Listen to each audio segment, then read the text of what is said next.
गाजीपुर से मोहम्मद इसरार पत्रकार उप संपादक की खास रिपोर्ट। सैदपुर तहसील में बजरंग दल के कार्यकर्ताओं ने उप जिलाधिकारी के माध्यम से राष्ट्रपति को सौंपा पत्र।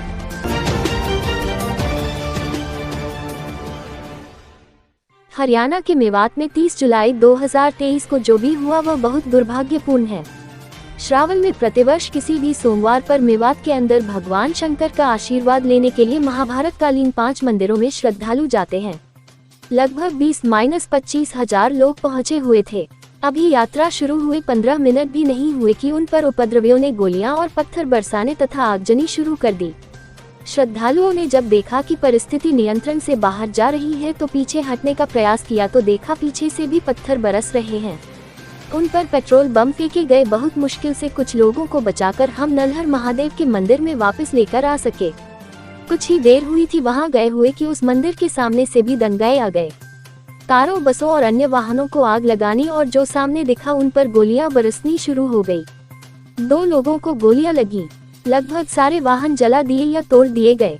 जब पुलिस आती है तो पुलिस को देखकर उपद्रवी भागते हैं और पहाड़ियों पर चढ़कर तीनों तरफ से मंदिर में शरण लिए हुए महिलाओं, बच्चों और अन्य भक्तों पर गोलियां बरसाना शुरू कर देते हैं।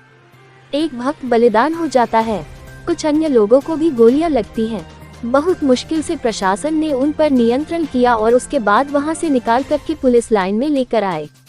लेकिन तब तक ये दृश्य हम देख चुके थे कि पूरा मेवात मानो मिनी पाकिस्तान बन गया है। चारों तरफ से घेराबंदी हो गई है, जगह जगह यात्री घिरे पड़े हैं। कहीं मंदिरों तो कहीं पुलिस चौकियों में शरण ली और उन मंदिरों में और चौकियों पर भी हमले किए गए। इस घटना के जिम्मेदार वे लोग हैं जो इन दंगाइयों को भड़काते हैं। उनके भड़काने के कारण से ही हिंदू त्योहारों रामनवमी, दुर्गा पूजा पर हमले होते हैं। अन्य कितने लोग बलिदान हुए हैं उनका पता लगाया जा रहा है। प्रशासन से भी इस बारे में सही आंकड़े नहीं मिल पा रहे हैं। घायलों की चिंता और उनके उचित उपचार की व्यवस्था की जाए।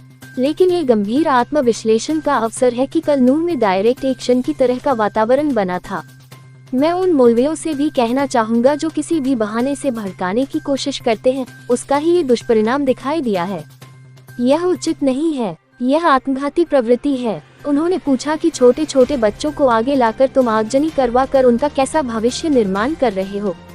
वहाँ आप भले ही मेजॉरिटी में होंगे, लेकिन इसका अर्थ यह नहीं है कि आप उसको हिंदुओं का कब्रिस्तान बना दोगे।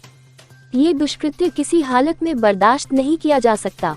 इस आतंकी हमले के कारण बजरंग दल के 2 कार्यकर्ताओं की निर्मम हत्या हुई है और समाज के 2 अन्य व्यक्ति भी बलिदान हुए हैं। बजरंग दल की मांग है उन सबके परिवारों को 1-1 करोड़ रुपया दिया जाए। जो घायल हुए हैं उनको 20 लाख रुपया तथा जिनकी गाड़ियां और बसें नष्ट हो गई हैं उनको पूरी तरह क्षतिपूर्ति की जाए, जिसकी जिम्मेदारी भी सरकार को लेनी चाहिए। पूरे मेवात क्षेत्र को सील करके काम्बिंग कराई जाए और एक जिहादी को पकड़कर सख्त से सख्त सजा दिलवाई जाए तो ही मेवात में चल रहे इस हिंदू विरोधी, राष्ट्र विरोधी आतंक को रोका जा सकता है। हम इस तरह के कार्य को बर्दाश्त नहीं करेंगे। वहीं इस मौके पर पंकज मिश्रा, राजकिशन जायसवाल, रामाशीष, शुभम कुमार मोदनवाल, संजय सिंह, संजय बरनवाल, हरिशरण वर्मा, पवन मिश्रा एवं अन्य कार्यकर्ता मौजूद रहे।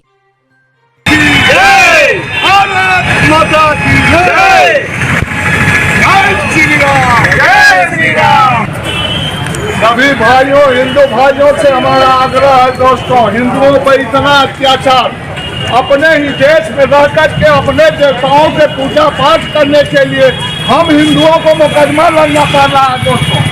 हम हिंदुओं के ऊपर हरियाणा में इतना अत्याचार एकदम मारा हम लोग अपने ही राष्ट्र में, अपने ही देश में रह करके। आज विहित द्वारा एवं तमाम कार्यकर्ताओं द्वारा आज जिलाधिकारी को सैदपुर को पत्र दिया गया है, क्या पूरा मामला है? मामला ये है कि हिंदू कई जो है देवी देवताओं की पूजा करने में ये कुछ आतंकवादी गतिविधि के लोग इस्लाम जो इस्लामीकरण है और वो लोग जो है इसके विपरीत हिंदुओं का कत्लेआम कर रहे हैं, उनको पूजा पाठ करने में विघ्न डाल रहे हैं। ये आतंकवाद का पर्याय कर रहे हैं। इस पर हम यही चाहेंगे राष्ट्रपति महोदय से कि ऐसे लोगों का इस देश से नागरिकता ही समाप्त कर दिया जाए।